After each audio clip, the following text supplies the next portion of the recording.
What's up, guys? JDB Sports here for your Super Bowl Sunday look ahead. I guess you could say the game's tomorrow. So, um, any thoughts any thoughts about the game? Put them down in the comments below. We'll talk to you. You want to talk, and we'll talk to you as well about what we think what's going to happen in the game, as well as what's going on around the league, and as far as some NBA trade crazy news going on too. Let Peyton, if you want to jump right into that. Yeah, Get it let's on there. jump right into it. Um, again, what a break in the action, I would say, from going from one NFL week to kind of a bye week with the Pro Bowl. You get the trade deadline news from the NBA, and sports is heating up as a whole. Super stoked. Um, That Pro Bowl I'm a sucked. Lakers fan. Yeah, the Pro Bowl was snooze, man. I had it on for like a total of 5 minutes and had to turn it off. I didn't even watch it, to be honest with you. I saw little clips of it, and I'm just like, they're really sitting around playing flag football. What happened at the 2008 games where, Sean Taylor's blowing up Brian Mormon on the fake punt? So, Right? where's the good games at? Don't nobody want to watch flag football, but I guess I understand on them talking about they want to keep their players, safe and stuff. And now Roger Goodell sitting here talking about imposing a flag football league. He's strongly considering it. Man, that would be a straight undoing right there with him. Don't nobody want no flag football league. Nobody's gonna want to watch that.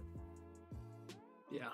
But Yeah, it doesn't have that thrill that football would have. And I mean, I think it would be better if the Pro Bowl, kind of moved to more skills challenges only and selected players kind of like how NFL first team, second team, that kind of thing. I think, Pro Bowlers should be selected that way.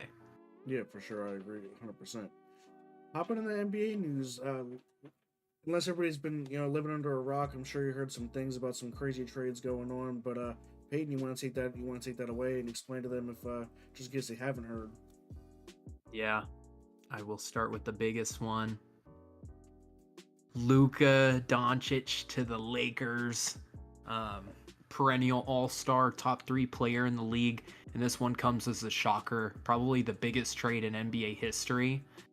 It's an all-star for all-star swap. Couple role players involved in a first-round pick going to the Mavericks as they swap Anthony Davis for Luka Doncic. But I honestly just don't know what the Mavericks were thinking on this one. Their GM is currently getting death threats, had to hire a 24/7 security guard to protect him because of the decision that was made, and they're rioting outside the stadium, and all the protests, all the interviews, every little piece of news that has come out just points to the inability and overall idiotic ways of Mavericks GM Nico Harrison. Just he had it coming, making a decision like this. And again, I don't condone any of those things. Don't get me wrong. Like death threats, no matter what you do, I mean, it's pretty bad. But Dude must you have been drunk can't. at the wheel. Yeah, you can't trade your best player after going to the finals and losing, not because of your best player. You're losing because everything around him.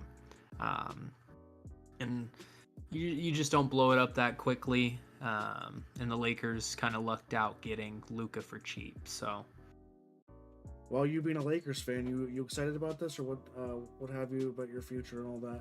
I know a couple other Lakers fans too, but explain your thoughts on that one.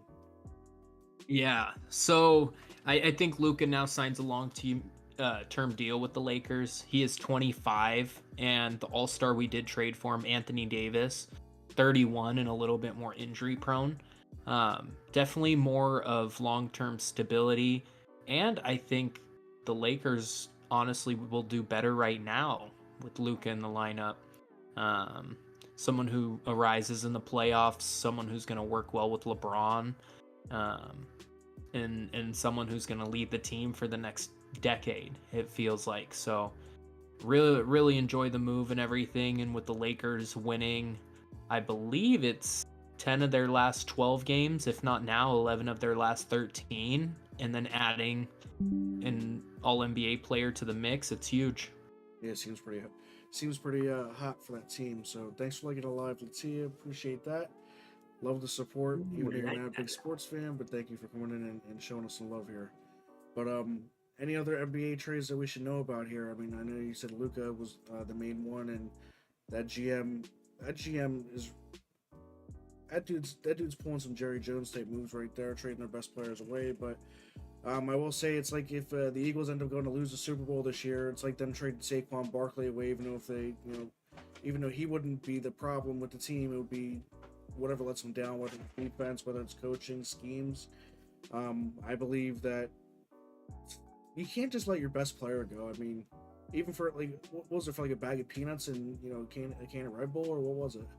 What was the trade details? I mean, it wasn't like it was pretty bad because it was 1 first-round pick in the future, Anthony Davis, which is about like a top 15-ish player in the NBA. I would say closer to top 10. And then a couple role players for Luca, who's a top 3 player in the NBA. And, a bunch of role players that are solid. I call the role players a wash, so it's basically Luca for AD in a first. And in comparison to like NFL, it's like if Josh Allen got traded for who's like a mid, maybe like injury prone top 10ish player, like a Kyler Murray, like a Dak Prescott. You put Dak Prescott in the top 10, that's crazy. But all right, around that range. Okay. Maybe, but like it's hard to compare. It's hard to compare.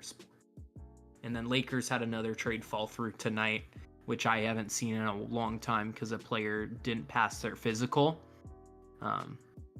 That's not rare in the NFL. That happens. So, just the NBA not up to snuff on that. You said it's rare, so that's tough. How do you? Oh, you should be in game shape unless the player was injured, right? Not playing all year. Yeah, and I mean he's played recently. But the Hornets didn't disclose all of what was going on with him and his injuries and kind of what he was playing through. So once we discovered that, we cancel out the trade. Okay, for sure. At least saving ourselves some heartache, God forbid, down the road. But so any other NBA news you got to share with us?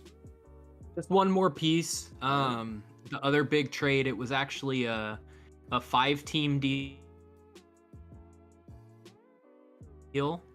Beers, Andrew Wiggins to the Heat. Kyle Anderson went to the Heat. Dennis Schroeder to the Pistons. And a couple first rounds swapping all over the place. Really like the deal, kind of for all sides here. Warriors are trying to win one with Steph at this point in his career. Yeah. Okay. Just because tail end of Steph Curry's career, he's getting older, 35, 36, and it kind of feels like his last hurrah would be one of the next 2 years. So definitely go all in. You spend $60.5 million a year, an extension for Jimmy Butler, one of the league's top 20 players, I would say. And honestly, just forming a tandem that I don't believe would get very far in the playoffs personally, but time will tell. Okay. Well, another kind of piece, I guess a more speculation type of piece that I wanted to bring to the attention of the sports stream is Philadelphia 76ers fans and Philadelphia fans alike are really pushing and urging Josh Harris to sell the team. I guess he's more invested in the Commanders at this point, depending on their play on the field. I think we talked about it before; it wasn't really that great, but yeah, pressure's mounting from Philadelphia fans and constituents alike for him to sell that team. Kind of like pulling Dan Snyder type move: sell the team, sell the team. We'll see if he folds and sells the team. I mean, he's got a lot on the horizon for the Commanders to look at as far as a new stadium to be built, deciding where it's going to be. And literally just all around, a shit show of a franchise to try to rebuild. I hate to say it. I mean, we were great in year one, but at the same time, we don't want this to be a fluke. We wanted to keep going. But literally, he inherited a shit show. It was literally, stadium pipes bursting, fan morale was at an all-time low, stadium concessions were really high, ticket prices were astronomical. He was literally, I think Dan Snyder actually sued a fan for wanting to back out of the contract out of a 2008 season where that recession came in real hard. He sued him for $66,000 and won. That's just being real petty, even though there was thousands of people on a wait list and waiting for years as far as getting tickets. Josh Harris will right the ship in Washington for sure. I mean, he already has. He's already shown pretty good glimpses. I watched his little his media take as far as after the season and what he was speaking about going forward as far as plans to relocate and build a new stadium and all that. But as far as that goes, he's got a lot on his plate right now. He's partially owning the Commanders, managing partner. I don't know how much of the ownership stake he is in the 76ers, but something's going to crack here. He's just one person. Can he really take care of it all? I know Magic Johnson's helping out with the Commanders, but the 76ers, I don't know if it's the same deal that's in place. I don't want to speak on that too much, but I just want to say that, those teams are... Something's bound to crack, and I just hope it's not our franchise that hasn't won anything in 30-something years. So, poor 76ers. Maybe he should sell the team. Your thoughts on that piece of statement right there? I don't think they should sell the team. I mean, I don't believe them to be a dysfunctional franchise as of late, at least. They had a horrid stretch in the late 2000s to kind of early 2010s range. I think they've just gotten real unlucky with injuries as of late to all their top players. 3 of their top 3 picks have had concerning injury history. Jahlil Okafor, Ben Simmons, and Joel Embiid. Joel Embiid's almost missed half his career games. Ben Simmons has missed more than half his career games due to injury, and same as Jahlil Okafor. Amazing prospects out of high school and college in all respects, and honestly, I would pick them as well. It's not like they're making egregious free agent signings, coaching signings, They're doing everything right. They're doing everything right. Basically, yeah. It's just they're getting bit in the ass by the injury bug, really. So, you don't see any coaching inconsistencies, things like that, things that could be done better with that team. I think yes, but I think you can make those critiques about almost any team, and any team that's losing at least. Sure, yeah. Yeah, and I mean the Sixers have been to the playoffs a really good bit over the last 5 years. I believe they've made it every single year within the last 5 years. So, it's not do or die. I mean, this is a really bad season for them. And honestly, the move they made to get Paul George, an aging star in the offseason for quite expensive money, didn't make too much sense to me at the time, and it doesn't make sense now watching the team collapse. I can see how Philadelphia fans in general are basically just, hitting that panic button saying, oh, well, you went and bought a team, you bought a division rival, the Eagles, you're basically putting your all into them, you're not putting anything into us. Well, from what you're explaining there, it's basically just more or less an injury bug. It's not really too much to criticize. They've been in the playoffs recently, and Philly don't hit the panic button. And if Josh Harris can do it, by all means. I mean, I know he hires, they have general managers and things like that, people that handle, basketball day-to-day operations, same thing with football. So, he's going to trust his guys to get to it and really make the right decisions there. And I don't know. I hope nothing but success for the 76ers going forward. Even though they are a Philadelphia team, but I'm not gonna hate on them. Let's get off that Philadelphia team and get on to the other one, the one that's vying for a championship at the moment. Do you think? All right, so we talked about this already partially on the last stream. Do you think that the Eagles run away with this one, or do you think that Patrick Mahomes quiets down that Philadelphia secondary, basically exposing their number one defense? What do you think happens? I've actually changed my mind on this game a little bit since we last talked. I know the sentiment last time was we both thought the Eagles were going to win. And honestly, I don't think I'm changing who I'm rooting for I in pick the Chiefs. Eagles over the Chiefs. But I just, looking over, numbers on numbers and finding out like Patrick Mahomes is undefeated in domes and he's undefeated in one-score games this year. And when he needs to turn the volume up, he turns it up loud. Yeah, but we're at 0-0 right now, technically. I mean, yeah, the playoffs. For sure. Once you hit the playoffs, it's 0-0. It doesn't matter if he's undefeated in domes. I mean, it's easy to say. It's a lot easier to play in domes for anybody. I mean, Philadelphia's used to playing outdoors. You know, Saquon Barkley, Jalen Hurts, they had a big snow game against the Rams in the playoffs this year, which they almost lost. But weather's really much only a factor in my mind for kickers, and that's it. Kickers and maybe throwing the football sometimes, but you can still ground and pound on the ground, and I mean, as far as getting traction with your cleats and being offensive defensive lines, yeah, it's a little bit easier indoors, but I don't know. I feel like that rhetoric can go out the window as far as being undefeated in domes and turning things up when need be and having really good fourth quarter drives and things like that coming out of Patrick Mahomes. Yeah, Really? what do you mean, really?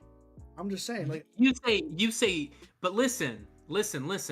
So you're saying if the game was outside in the snow, whole 9 yards, you don't think the Eagles have an advantage? oh no, they do. No, they do. Okay.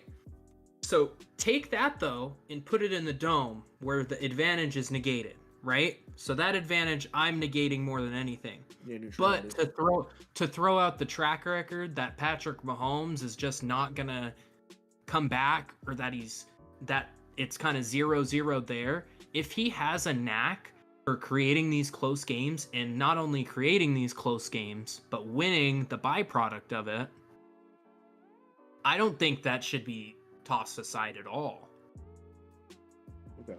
Because a habit's a habit, and every game where the Chiefs haven't been in a 2-score game, they've won. That's skill at that point, and that's something that I give them the advantage in, because they're better in close games than any team in the league. Yeah. Okay, I'll give you that one. My bad. All right. No, you're good. No, we're just talking. All right, for sure. Yeah. So if you disagree, you disagree. I mean, I just think it's going to be a completely different animal. Super Bowl, a lot of pressure to three-peat. Philadelphia's got a lot of pressure on their shoulders to perform, especially after signing Saquon Barkley and having the best roster on paper. Basically, it's a weird, great matchup for both teams. Really, I mean, Patrick Mahomes can show that he's the most dominant. Probably the GOAT. If they win the Super Bowl and he gets MVP, he's in GOAT discussions because Brady never did it. I mean, Brady also played a different era where the league was a little bit harder. Quarterbacks were getting popped instead of being able to flop out of bounds or get phantom roughing the passer calls, or that thing that he likes to do where he runs up the sideline and kind of baits he's going out of bounds and then just stays in bounds and keeps running just to try to get the defenders off him just so he doesn't get popped and they don't get flagged. It's Bill Belichick put it the best way on the Manning cast was it's an offensive league. There's no help for defenses, so the league that can go the other way. That can go the other way too. Like as far as Jalen Hurts' running ability, I mean, he had 2 weeks, about 2-ish weeks to get ready for this game. I feel like he's going to be 100% out there scrambling. I mean, when he was playing Washington in the NFC Championship game, he looked good.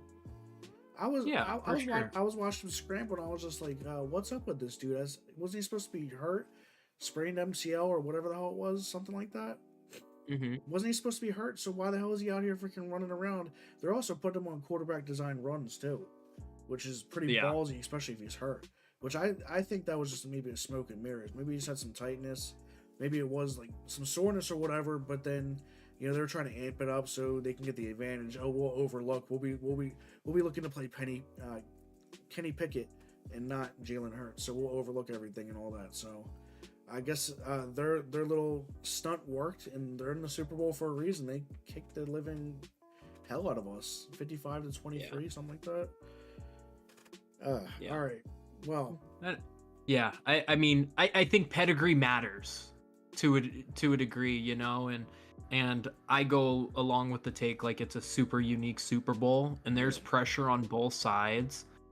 But my eyes have told me that Patrick doesn't get nervous. Above all, I don't think Jalen will either. I don't think pressure is too big, or it doesn't have too big of a chokehold over this game. I don't believe. I think it's two of the most prepared teams, probably the two most prepared teams in the league going at it. And it's just who will execute better, and that's kind of what made me lean towards Kansas City a little more. I think they're better coached. I'm leaning towards Kansas City as far as you were saying pedigree, and I'm saying discipline too. I feel like Philadelphia. I'm not gonna say they haven't been here before, because they have. A few years back, Jalen Hurts. They lost the Super Bowl to the Chiefs. Pretty good game up until the end or whatever, when they had that PI in the end zone, I believe.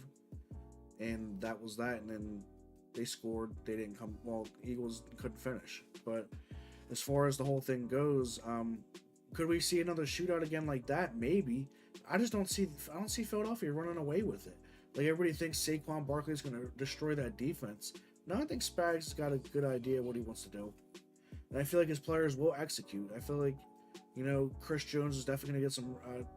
I feel like, honestly, I think 2 tackles for a loss for Chris Jones. I can see him hitting that up. And I know Brandon Graham's actually eligible to play, or he's playing.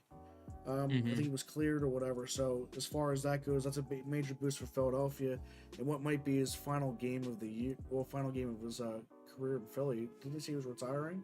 I believe retiring. I mean, I could see it. He's aging. He was injured all year. He's finally coming back, and has a little bit of pass rusher juice in that room for sure. Well, we'll see what happens. I mean, look, I'm gonna say this one thing. I was kind of banking on for the Washington Eagle game, Nakobe Dean being a factor, but Burks really stepped up and made plays. I feel like Vic Fangio has really got that defense. Really got the defense fine-tuned, especially with the rookies on the back end. He really trusts his rookies, Cooper DeJean and Quinyon Mitchell, and I believe they're both those teams are gonna they're both gonna be ready to play for sure. Yeah. Like you said, Kansas City is more of like that pedigree, more of that, I'm ready for this. I've been here before attitude. And yeah, Philly too, but I don't know. I see Kansas City coming out on top, and I think I said this last time. I think I said it like 30-24 Kansas City in the last one. I got to go over the last stream and remind myself, but I think it was that. I didn't pick Philadelphia to win. I think we both chose Philly to win, if I'm not mistaken. We got to look over that. I don't know if I don't remember what Rod picked either. It was he either picked Philly for Saquon, or he picked the Chiefs. I don't remember. Yeah, I think I picked Philly by like 3-ish, and I think you said Philly by like 10. Damn, that don't sound right. I gotta look at it. I could be wrong. Yeah. I could be wrong, but I think I'm with you on Chris Jones kind of destroying the game. I think the Eagles' interior line is a lot weaker than it's been in years past, and especially during this playoff run, you see a bunch of holes. You saw how the Rams got after Jalen Hurts in that snow game, of course, but even Luvu, 9 sacks. Yeah, even Luvu got his hits on Hurts too, and the Eagles are susceptible to false starts and holding calls too. We're not gonna dismiss that either. I'm not gonna say Lane Johnson's gonna be the one freaking false starting every 5 seconds, or Jordan Mailata, but like I said, with the way freaking Frankie Luvu came bearing down on Hurts and on that 4th and 5 where they missed the holding call on Barkley, I feel like that may happen again. I'm not saying the 4th down or whatever, but I'm saying holding calls in critical points where you need it, or you need a 3rd down conversion. And I feel like they will be called. I feel like the refs are going to be extra keen in this game, regardless. I don't feel like they're going to swing Kansas City's way like everybody else is thinking, but I think they're going to be more apprised to be on their toes, because don't nobody want to have to deal with an off season of, oh, this call was blown, no hold here, no hold there, no false start. Don't nobody want to deal with that. Don't nobody want to hear that. They're going to be on their toes. I feel like their head officiating crew is going to be, he's gonna say he's gonna have his team. Well, he's gonna have his referees ready to go. But I saw a quote out there that said that Patrick Mahomes. The fact that the conspiracy theories are flying around with 138 officials or whatever on multiple different crews, how are you going to have every single official and officiating crew member on the Mahomes bandwagon? There's no way that's possible. Like, yeah, there's certain crews that favor certain teams, but I mean, at least that's how it looks. I don't know if that's exactly true. Just from looking at it from the average fan, it looks like some teams get penalized more than not. But I was looking at something back a few weeks ago, actually before the playoffs started, and Kansas City is actually not the most favored team as far as penalties go.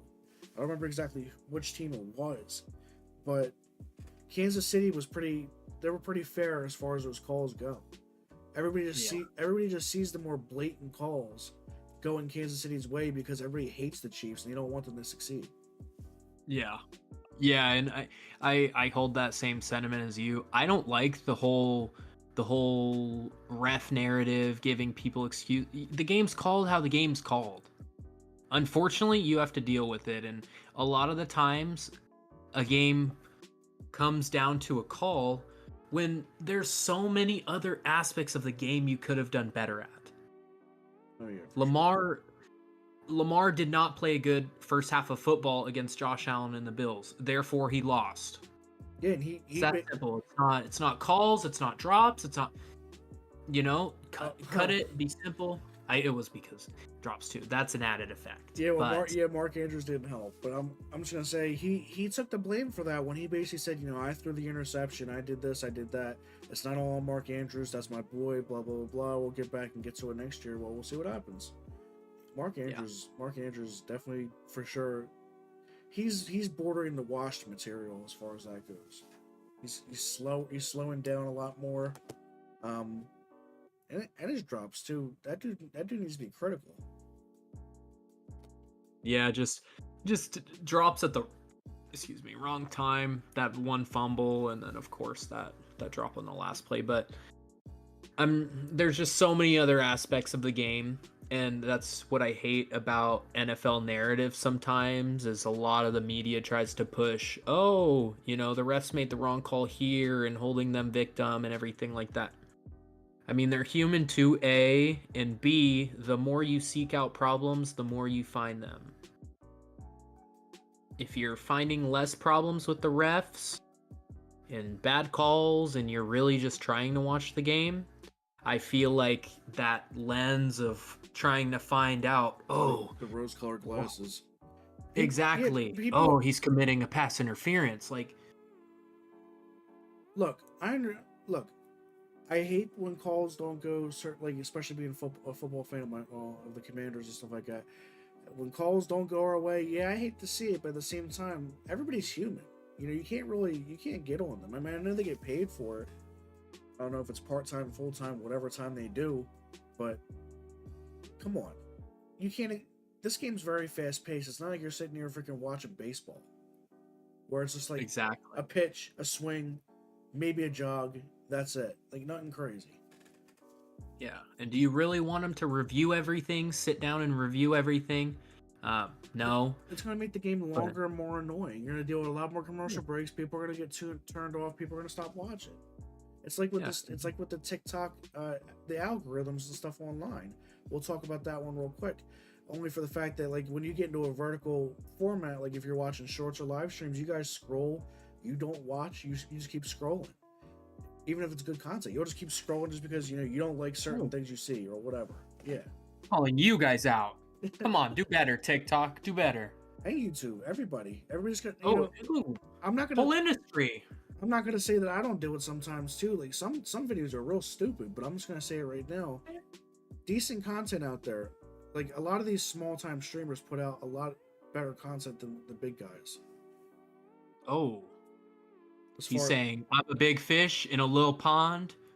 Get me out. We're putting a lot of work to try to get ourselves known. A lot of these people that, they're all known, they just go live and they have thousands of viewers right away. And it's just like, well, look, I don't really have to put any much effort. I can just get on and play a video game. I can get on and talk. I can get on and do stuff. I can get on and barely know what I'm talking about, but I'm still gonna have all my viewers and all my supporters, as opposed to a channel like us where we're still small. We still got to deal with copyright strikes and things like that, phantom copyright strikes, and I think our other channel got a hate speech notification because we were talking about donuts or some crap like that on freaking Fortnite. But anyways, not to get too off topic on this one. So let's get back to this Eagles and Chiefs game. What are your biggest stat predictions for the game if you had to pick anything? Anything crazy that jumps out at you? Not some weak behind, 235 yards passing and 2 touchdowns. Throw something crazy at me that you think that'll happen. Let me see here. Craziest thing that I think's gonna happen?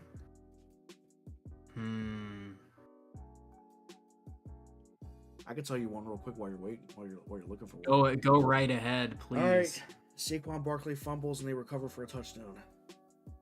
I think Chris Jones takes that back. I feel like Barkley is pretty good at holding the ball, but he everybody's prone to a fumble at some point. And I feel like Barkley fumbles it up, and I think I feel like that's one of the Chiefs' scores would be a defensive score. It might not be like a 60-yard fumble return for a touchdown. It might be like they just start out on their own 25, and maybe they Jalen botches the snap, or Barkley just muffs the handoff or whatever and puts it on the turf, and they just scoop it and score. I feel like it's not gonna be something ridiculously crazy like a 99-yard return or anything like that. But no, I think backed up in their own territory. Yeah. Just starting out on the drive, maybe feeling themselves a little bit, and the handoff just doesn't go as planned. Or I'm gonna put it on Saquon. I'm just gonna say he just gets the ball peanut punched out by somebody. Don't know exactly who does it, but I can see it happening. I hate to bet against the man because that man's probably one of the most likable people on that team. 100%. I love Saquon. His kids are adorable too. Don't get me wrong, but anyways, I feel like he puts on the ground, and then they just look at him like, "What the hell are you doing? you don't do this. You do this in the biggest game of the year." All right, what you got? I'm going to go a little different direction, and this is kind of something I was looking at just now, and I'm like, that kind of makes sense. All right. I'm going to go Patrick Mahomes is the leading rusher for KC.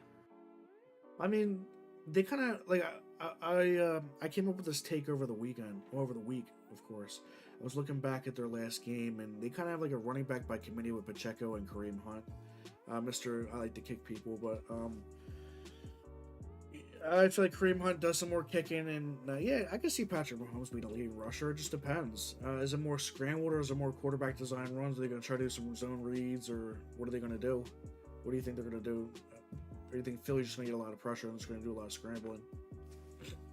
I think it's going to be a lot of scrambling when he needs to scramble. Honestly, the Bills didn't even pressure Mahomes that much, and he had 11 carries for 43 yards. And Kareem Hunt, I don't think he's the most efficient runner. He's a great power back near the end zone. I was going to say and that. Isaiah Pacheco coming off injury as well. He had 5 carries for 12 yards, super inefficient. So I don't know how much he's going to see the ball. Okay. Yeah. Okay, the leading rusher makes a lot of sense, unless you do like gadget plays or whatever where they have freaking end arounds. But we'll see. I imagine Travis Kelce taking an end around. I don't see that happening. That man is a little slow, a little old too. So I could see Kelce being held under 50 yards. Another bold prediction. All right, we looking at a proposal or whatever, or how's this? How's this cringe gonna happen? Odds are plus 800. It's not happening. Are you serious? There's odds on it. Are you kidding? There's odds on everything, bro. What do you think the Gatorade flavor is going to be that they pour on Andy Reid's or Nick Sirianni's head? Somebody was just saying. I heard somebody saying yellow, but I know they did one year where Manning. It was Manning in Seattle. Peyton Manning and the Broncos in Seattle in the Super Bowl at MetLife. How many times a year Manning yelled Omaha was a bet, and when the Super Bowl aired, you didn't hear it at all. You didn't hear him yell. I guess it was muted or whatever. Not muted, but it was you just couldn't hear it. So a lot of people lost some money. Freaking Omaha, big forehead. That dude got the State of Omaha on the left side of his forehead. He got the state of California on his right. Dude got a big forehead. State of Omaha, fucking not even the state of Nebraska. It's just Omaha. Yeah, state of Omaha. Let's talk stupidly here. Like some we'll talk about some countries like Canada up there. No, just Canada, Canada. brother. That's about to be the 51st state, but we're not gonna talk about that one. No, I'm just kidding. I'm not gonna get into politics and all that crap. That's not what we're here for. So we did our stats. What kind of scores we looking at? Let's say fourth. Over-under is 48.5. The under's 48.5. Over-under set at 48.5. Okay. So what are you thinking? You thinking still like kind of 30-ish? Any team scores 30? Or is it going to be lower for you? I can see 30 with that defensive touchdown. I'm going to go like 24, 23, 20 Chiefs. Somewhat around there. 23-20 or 24-20? Yeah. You still thinking Chiefs? I say 30 to 24. I'm gonna go with that one. 30 to 24 Chiefs. I feel like that defensive touchdown looms large. Chief. I feel like they missed a PAT somewhere in there, Mr. Butt Kicker. Have you ever seen that clip where Jamal Charles is making the draft pick for the Chiefs? Nah, I didn't see that one. You can pull it up. Might be worth, dude, because he is announcing like the third, fourth round pick last year. Or no, it was a second round pick last year. Kingsley Sulamatu. He's a offensive lineman for them. I don't know how to say his last name. Sorry if I butchered that, Kingsley, but I'll see it. I think I got it right here. Wait, I gotta wait for a freaking ad. My bad, y'all. Just hang on like 2 seconds. Gotta see what this is about. I hate YouTube. YouTube monetize this right now before I get pissed. Yeah, gotta to the Chief. He's just funny. You fired up to pick up where you and Joe left off? Yes, sir. Let's make it. Let's do it. Awesome, man. Awesome. I'm fired up. Like I told you, you've done a lot to put yourself in this position. We're fired up here, so ready to get to work. Jamar Chase, let's do it. Oh wait, no, this was all right. That was for Jamar Chase. That's wrong. What the hell? Yeah. All right, It's Jamar Chase and not Jamal Charles. Jamal Charles. What the hell? YouTube. I said Chief. All right. Fish second pick in the draft, Kansas City Chief. Oh wait a minute, that was where you were sounding kind of illiterate, right? Yeah. All right, here we go. 2024 Chiefs pick. Happy to be here. I'm happy to be here with a back-to-back Kansas City Chief. It's a trade. The San Francisco 49ers have traded a 63 pick to Kansas City Chief. With the 63 pick in the 24 San Francisco 49ers. Kansas City select Kingsley Suberbowl from BYU. Tackle. Let's go, Chief. Let's go, Chief. Oh boy, that man. I'll tell you. Let's go, Chief. Chiefs. He didn't even put the S in there. It's singular Chief, dude. Dude, just one Chief. 1,200 likes on the live. Thanks, guys. Appreciate it. Even if it's just from Tia, appreciate all the help, man. Preach. All right. So I said 30 to 24 Chiefs. You said 24, 20, 23, 20. I'll go 24. Why not? 20. All right. So over 4 point. So okay. So I'm saying 30 to 24. That's over the 48.5, and yours is just under. Yeah. All right. Kind of like how we did that last week. Kind of a little conflicting there. Any big interceptions? Any big fumbles? What do you? I mean, other than the Barkley fumble, I was saying, or you think it's gonna be a clean game, more or less? I think it's gonna be a clean game for the most part. KC hasn't turned it over since like week 9 or something crazy like that. Yeah, and Jalen Hurts has been pretty good in the playoffs this year as far as not turning it over either. But I was looking at a couple stats as well. All right, so with those predictions in the books, let's see what happens. Who do you think gets a touchdown in the Super Bowl? Do you think Kelsey gets one, or do you think he's held scoreless? I'll go for the Chiefs. I'll go Kareem Hunt, Xavier Worthy and DeAndre Hopkins. For the Eagles, I'll go Saquon and Jalen Hurts. Let's keep it simple. I see A.J. Brown. Saquon. Okay. A.J. Brown, Saquon, and maybe Goddard. But Okay. Chiefs, well, that's only 3 scores. That's about right. 3 scores in a field goal, 24. All right. And then Chiefs, Saquon fumble, that's 1. I say Xavier Worthy definitely gets 1. And I want to say Pacheco gets 1. Really? Just weird to say, yeah. Okay. But, and then, missed PAT, one of them in a field goal, so freaking butt kicker, missing kicks. Put your damn head back down, fool. Hey yo. I don't know if I'll be taking that advice anytime soon, but All right. we move. All right, so we got that out the way. Let's talk about we already talked about NBA trades, and you're harping on that a little bit. When you came in the Fortnite stream, we're talking about you brought up Myles Garrett. I was trying to talk sports in the Fortnite stream, so my bad if you took it any type of way. I was trying to keep it that way. No, you're good. So I want to deep dive a little bit more into those Myles Garrett talks. That man looks like some type of, it's weird. He looks kind of like a Spanish Mario, in my opinion. Like, I look at his mustache, and I'm just like, it's me, Mario. It's me, Myles Garrett. That man wrecking. Myles Garrett. I want to say the Commanders. I feel like the Commanders take a flyer, but I feel like we don't go that aggressive. I mean, I know Peters and Josh Harris they were talking about being aggressive, but I feel like I feel like we don't go out and pull a Dan Snyder move and sign Myles Garrett. I don't know. I think we maybe look into like a Khalil Mack maybe. Because I was seeing that he was he. Know what you want to keep Khalil Mack and he's coming back to the Chargers, man. You think so? Yeah. All right. Well, I don't know. I mean, thinking about it now, we need corners. Who knows if Lattimore's going to actually, stick.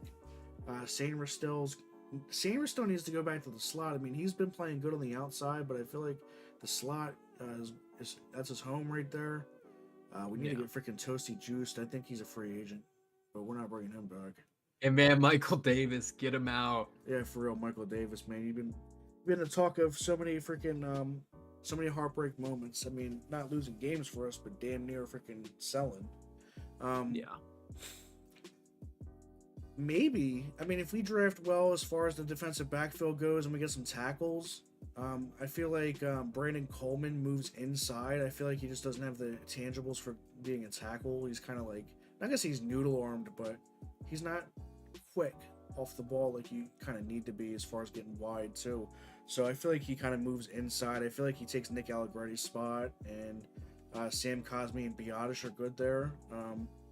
Andrew Wiley, I feel like we just need 2 tackles really, and a running back. 2 tackles, a running back. I feel like maybe they re-sign Diami, just because. Why not? I mean, nothing crazy, just a team-friendly deal, a team and player-friendly deal, nothing crazy. Jeremy Chin, I think he's on a couple-year deal. I don't think he's on a 1-year deal.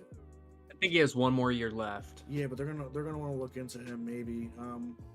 Like I said, Samer still. I feel like they draft a corner. I mean, I'm not gonna say that corner is gonna start. He's probably gonna have to sit. But if we look at it, I mean, it could be potentially Noah Igbenogany. I know he's a free agent, but I feel like they'll probably end up re-signing him or signing somebody else for the slot spot. Samer still and Lattimore. They'll probably go into the season next year with that in whatever rookies they draft, unless it's a really high pick and they're really confident on him and they show out in training camp. I feel like they do. Well, I feel like they just sit as depth until something falls through. Either Lattimore underproduces, Igbenogany, or if Noah gets burnt. And I don't know. I feel like Samer's still. A lot of people say a lot of players have sophomore slumps and stuff. Samer still, I don't think will. I think Samer still will be good. And I was looking at some numbers through the regular season. everybody was talking about Quinyon Mitchell being, really great, but I think Samerstill's numbers were better than his. More picks. I feel like it was less of a passer rating allowed. I gotta look that up again, but I think his stats were better, and they weren't talking about him, Samerstill, at all. Yeah. No, and I think Samerstill is definitely underrated. I do think Mitchell just had like a better year, but I don't think it's marginal at all. I think it's a very thin line that you can walk, and added the fact that Mitchell's been outside all year and not in the slot, and Samerstill's played those two different corner slots, and the outside and the inside. I just think, the versatility also plays a factor into it. Again, can't say good enough things about him. So Yeah, I enjoy him. Probably one of my favorite rookies outside of JD5. But all right, let's get to these nominations for the offensive, defensive, the year honors or whatever. Anything that stuck out to you other than damn, I forgot off the top of my head. Gotta run them down. What we got? all good. I know Josh Allen was MVP. All right. Yep. Joe Burrow comeback player of the year kind of shocked me. Yeah, because they really didn't. It's not like they made the playoffs or did anything crazy. I mean, it was close. If Denver would have lost that last game, they would have been in. But I don't know. I don't think he does. I'm not gonna say. I don't really know who would deserve it more than Burrow, but who do you think? Who would you pick? I mean, they made the narrative for his comeback story the wrist injury, and again, like, that's a huge injury to come back from, especially when that injury hasn't occurred in the NFL before, and there were so many unknowns going into this year of how Joe Burrow would perform. That man's nice. But honestly, I mean, he had played a good amount of the year last year, and he played a good amount of good ball last year. And I feel like the award is more so for people bouncing back from previously bad performances or super duper injury riddle seasons. So I would have picked J.K. Dobbins and Sam Darnold over Burrow, in my opinion. But I'm not totally flustered with the pick. All the other picks. Yeah, but didn't J.K. miss some time this year as well with injury? For sure, yeah. But I mean, he had 1,000 yards cumulative and almost 1,000 solely on the ground. And I just think he had a really good comeback year in general. Like, he only missed like 2-3 games.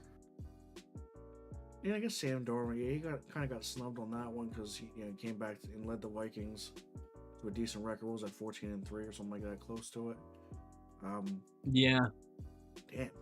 Well, do you have any like major like eye poppers besides Kevin O'Connell, Coach of the Year? Kevin O'Connell, I don't think should have got it. To be real, I don't think he should have got it. I think Dan Quinn should have got it. I still think Dan Quinn should have got it. I mean, I'm not trying to show bias there, but come on, we went from 4-13 to 12-5. Made the playoffs, went to the championship game. Yeah, we got stomped out, but everybody was talking about the Dans, the Dan Bowl, really. Dan Campbell and Dan Quinn being front runners for that award, and neither of them got it, which was crazy. I didn't understand when they picked Kevin O'Connell. I still have to go over the rest of them. I don't even know the other awards. Like I said, it's been kind of like hit or miss. Like, I haven't really been getting those notifications like that. The only notifications I got were Jaden Daniels, and then I saw briefly about the Kevin O'Connell part. And then Surtain winning Depoy. And Surtain, yeah. But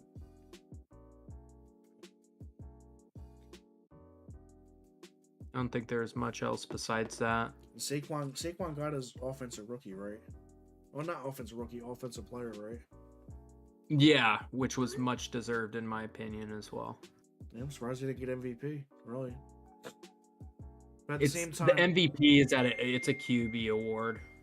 Yeah, and I was all of that and the Eagles roster is so loaded. I mean, I'm not trying to devalue Saquon here. Saquon is a hell of a man, hell of a running back, but with Lily, you saw Will Shipley freaking rip off a big run and run a touchdown against the Commanders. Yeah, our defense is porous, blah blah blah. I'm gonna leave it at that. I'm just saying, you could probably plug and play most guys into that system and they will perform very well. I'm not saying Saquon. Like I said, I'm not demoting Saquon. Saquon's right where he needs to be. You know, starting his career with a bad Giants team where their O-line was not doing him any favors. He's just finally in a situation where he looks really good. It's kind of like everybody was saying how Mariota came in and won us the game against Dallas, or when he came in and beat the hell out of the Panthers. Everybody's saying, "Oh, well, it's just a system. Jaden Daniels, a system quarterback. Blah blah blah blah. Anybody can win in that system. X, Y, and Z." It's kind of the same thing with Philadelphia's run game behind that nice offensive line they got right there. I feel like you can really put. I'm gonna put. You could put like freaking Devin Singletary behind that line, and he would probably do decent. Or I'd say Mac Jones. Matt Jones from an old Commanders team or Redskins team back in the day. Mr. Fumble and stuff. Do you remember Matt Jones? Do you know who he is? Yeah, I thought you was talking about Jacksonville Mac Jones. No, for a sec. Matt Jones, dude had dreads. Oh, Matt Jones. Matt Jones. Yeah, he was a big fumbler. He's a big bruiser, but he was a fumbler. He played in New England a couple years after, and then we just haven't seen him. Couldn't see him anymore. He was a 2016 guy, I believe. Played with Kirko and all that, but I mean, I saw some stupid fan base posts talking about they should bring Kirk Cousins back and put him behind freaking Jaden Daniels. I was like, you gotta be freaking kidding me. Y'all crazy. Y'all stupid if you don't think that's gonna happen. I think Kirk's a Raider. I can see it. I think one of Kirk or Jameis go to the Raiders. Yeah, you saw the interview on the media night about freaking Jameis interviewing with Bill Belichick, talking about I've been a big fan of yours and blah blah blah. I hope he where should I go being a free agent and all that stuff. Oh, he's awesome. He's been doing it all week. He's part of the Fox crew, just interviewing people. He's like, Chris Jones. So you're going for your third Super Bowl in 3 years, man. I ain't ever been able to do that. But what all of us are wondering is, what's your favorite color?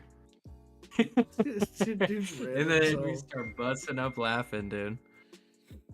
You need stuff like that because it's all freaking button up and it's all button up ties and freaking getting fired for eating biscuits on TV and stuff like that. It's ridiculous crap, man. It's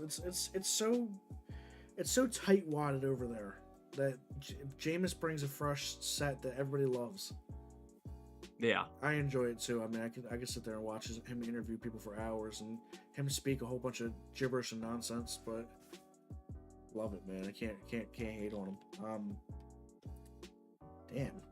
Well, anyways, we kind of get a little off track here. Myles Garrett. Who do you think he goes to? He could be a Patriot, really, if you think about it. I mean, he wants to win, but I don't think he'd go to the Patriots. They got a lot of. He get a good contract up there with their cap space and all that, and defensive minded head coach Vrabel might be good to work with. Drake May up and coming.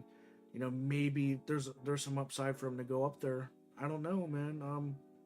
I feel like he could get lured that way if the money's right.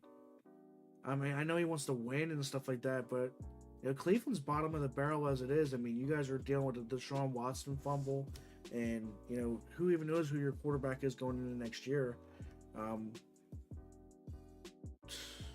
There's not really much to. There's nowhere to. You can't really get any worse than that unless you go to Las Vegas. But at the same time, I think he goes to Buffalo.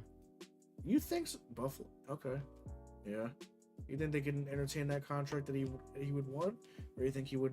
You think he would actually be that guy to whereas he would take a team friendly deal just to start winning? I wouldn't go that far. I'm not going to make any assumptions either way. I would just say that if he really wants to win, if the Bills are serious about, making a difference in finally winning a conference championship or matchup against the Chiefs in the playoffs, you got to make this move. Yeah, I believe that. I mean, somebody's got to stop freaking Patrick Mahomes and that Chiefs offense, and I feel like Garrett could definitely be that game wrecker, that Chris Jones type. I mean, I'm not going to compare the two because they're in their own different leagues, but I'm just going to say right now, having a guy like him on a team like that, they're definitely going to be Super Bowl favorites next year if they're not already. Yeah. Damn. So you say Bills. I say maybe the Patriots, but kind of hoping for Commanders. I mean, I hope as a fan, I hope the Commanders pick them up because you want to see a guy like that just wrecking hell. Especially we got Saquon Barkley, we got we don't know who the Giants are even going to be next year. You have Dak Prescott who can still kind of get on the edge. I mean, I don't know how much he's going to be running after his injury this year, but I feel like Washington would be a good spot for him to be on. I mean, yeah, I'm not going to say that we're going to make the Super Bowl next year. I'd love to see that. I'd like to see if we can pick off where we left off. We'll pick up where we left off, but I don't know. I think we're in a good spot. What other team has this much upside?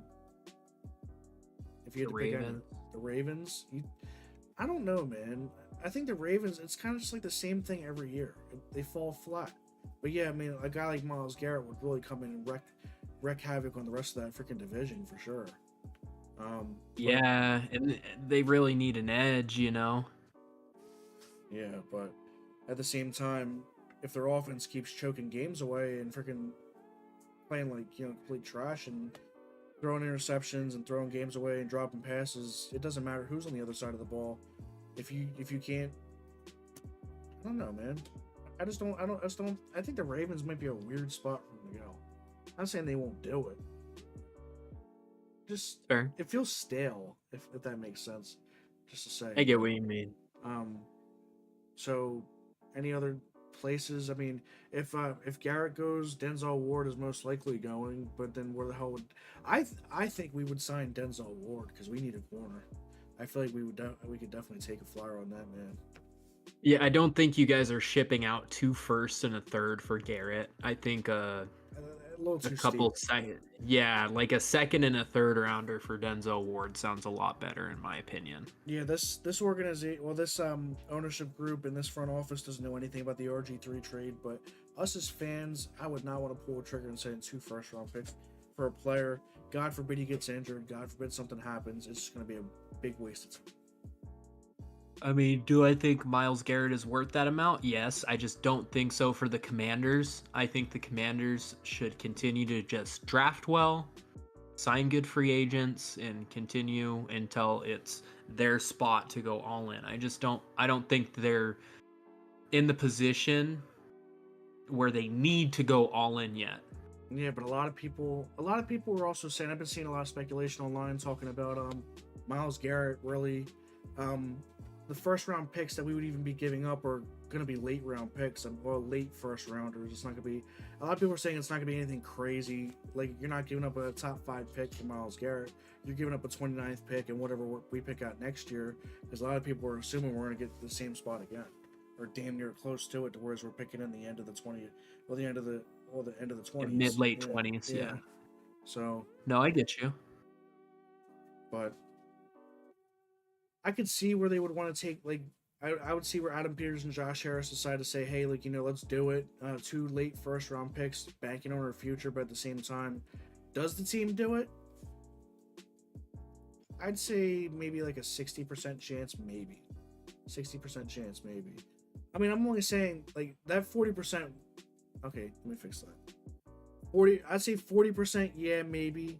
And then 60% no, just for the fact that, maybe they would want to trade back and stockpile picks and get better players. Like, we have a lot of holes in our roster. Safety's kind of a concern. Our cornerback room, Bobby Wagner's not getting any younger. Our edges on our Dorrance Armstrong's a free agent, I believe. Cleveland Farrell's a free agent. They're not really getting it. Not gonna say they're not getting it done, but you definitely want somebody that's more of a disruptor on the outside, especially when Philly likes to run those outside runs a lot. A lot of teams like to run the outside zone against us, and they're very successful with doing it. You saw Tampa Bay do it. You saw Detroit do it with Jahmyr Gibbs, and you saw Philly do it with Saquon and Shipley ran inside, but you saw Saquon do it, bouncing to the outside. We're very terrible. We're a bad team when it comes to defending the outside run. So yeah. As far as that goes, there's not really much to say on the matter. I mean, as a Commanders fan, I hope that we can work something out. I hope it's nothing crazy, but if they don't do it, I'm not gonna be sad either. Do what you gotta do, yeah. Adam Peters. And Adam Peters we trust. But as far as any other trades, or any other players, do you think you see any other players requesting trades? I know Tyreek Hill's going to stay in Miami now. He's not trying to leave. At least that's what I saw. Yeah. It's kind of just an ugly situation. That would be kind of like a locker room cancer, in my opinion, kind of like a Deshaun Jackson type, where it's all about me, or an OBJ type, where it's all about me and I want the ball and blah blah blah blah, and I don't care about anybody else. Not trying to be a team player. We want team players, people to buy into a brotherhood. You don't want locker room cancer to think it's all about them. I think Tyreek Hill would probably be one of those type of people, especially with all the kids he's having. So, I just want to look at it and see if there's any more extra news, and if not, then that's all I got, really. It's been an hour. Yeah. Knock 'em dead. Oh, not really seeing anything too crazy.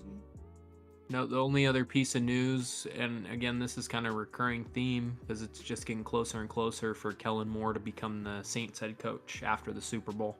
Oh yeah, so that's like more or less not saying confirmed, but it's not. It's one of those things that's really getting some steam. Travis Kelce is undecided if he's going to return next year. I guess depending on what happens with the Super Bowl here, if he wins, well, if he gets that ring, I feel like he hangs it up. I feel like he calls it quits. Really, I mean, there's nothing much about it. He is losing his step. He is losing his step, and then he'd be doing us all a favor, so we don't have to see Taylor Swift at games anymore. But maybe I heard apparently a rumor that she's pregnant, but. It's a rumor. Well, we'll see. Yeah. Dick Joran dies at 74. Bills head coach, former Bills head coach. Rest in peace, my dude. Yeah.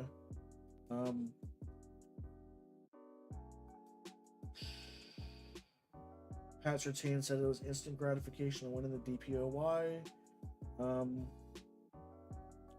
That's pretty much it. Brian Schottenheimer's promotion, part of moves for Cowboys to compete right now. Jerry Jones, what the fudge is wrong with you, my bro? Come on, man. Talking about he's just confused. That man is freaking senile. Talking about they're gonna compete right now, man. Get out of here. All right then.